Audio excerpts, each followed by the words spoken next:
cut out all the negativity of people around. Most of the students and most of the people focus on the scores. And just be yourself. People take time to take step examinations when they're not confident enough to go to take the examination. Interview process is as important. They could be your friends, they could be your family, and they could be really close ones too.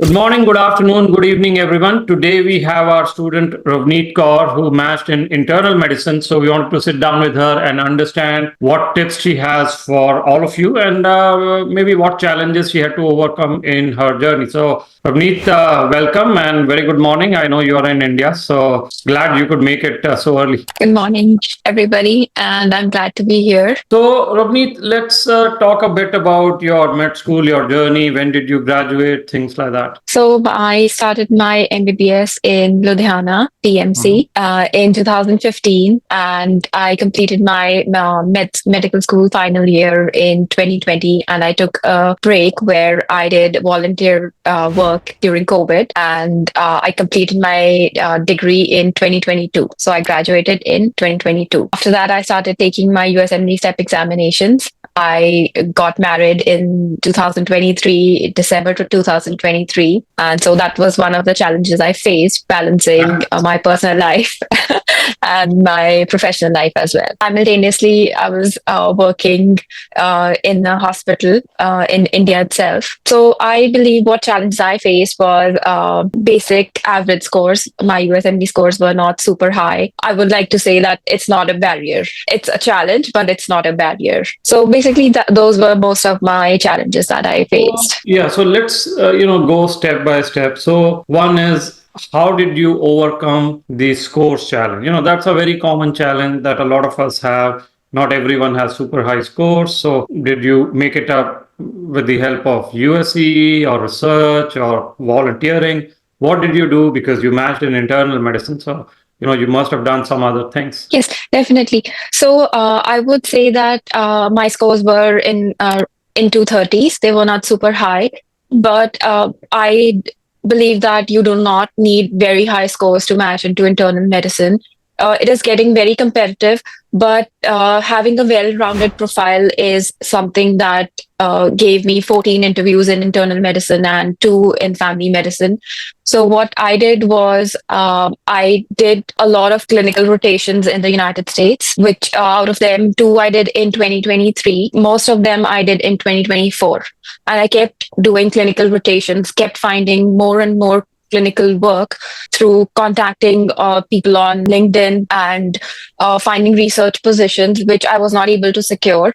But then I was able to publish in Chest Journal in 2024. And I would say that research is not super important, but I would say that having a well-rounded profile, so research is a part of that. And I did a lot of volunteer work with Five River Heart Association.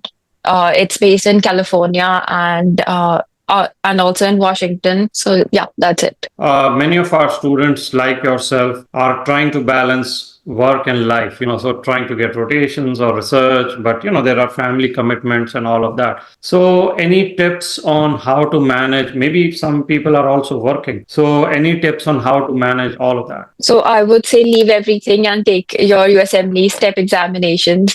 Right after I got married, the second day I started studying for my STEP 2 examination. So I would say cut out all the negativity of people around, because like myself, people take time to take step examinations when they're not confident enough to go to take the examination. So I would say cut out the negativity and stop listening to people who bring you down, at least for a while. They could be your friends, they could be your family, and they could be really close ones too. So I would say that leave everything aside and start by taking step examinations. And this is the most important thing I have done in my life. And while I got married, so I would say that finding a balance is hard, but with the support of my husband and my family, I was able to do so. There's no shortcut or there's no hack, I would say, or a cheat code. You just have to work. No, absolutely. Absolutely. How did you use Sarthi resources? For me, Sarthi was a blessing. It was honestly a godsend. And I'm not trying to flatter you, sir, but it was a godsend for me.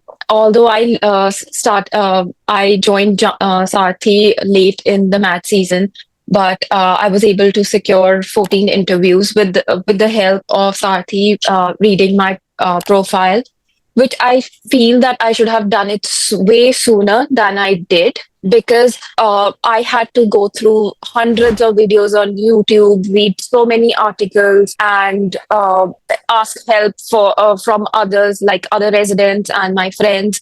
Whereas I find that Sathi videos are a one-stop shop. You can find everything there, from your ERA CV to timeline to your personal statement writing to your interview preparation. So some of my answers that I prepared with the help of Sarthi videos were so helpful, and I was appreciated in almost all the interviews that I gave. So I feel that Sarthi interview prep is really good, and it is very interactive, and I feel that it's a great resource to use, and you should start using it way sooner than you think. Thank you, and I'm glad it really helped you. Also, I have one more feature that you can contact Pavan sir anytime you feel like, and you can set up a meeting, and he will be there to support you and guide you in the further directions. So Ravneet, as we wrap up, my question is, if you were to turn the clock back 18 months or 2 years, what would be the things you would have done differently or maybe not changed? So, as after matching, I did a retrospect of my entire journey, and where I felt that most of the students and most of the people focus on the scores. That's because that's what we've been told. But I believe that interview process is as important. So, once you're through the door, you just need to impress everyone and just be yourself. So, also where I feel that Sati helped me, where I feel that there's a very fine line between having confidence and sounding arrogant. So I feel that working on your interview skills is you should start early on. And secondly, I would start, which I did not, but I think I would start contacting residents, program directors, faculty, and start making connections.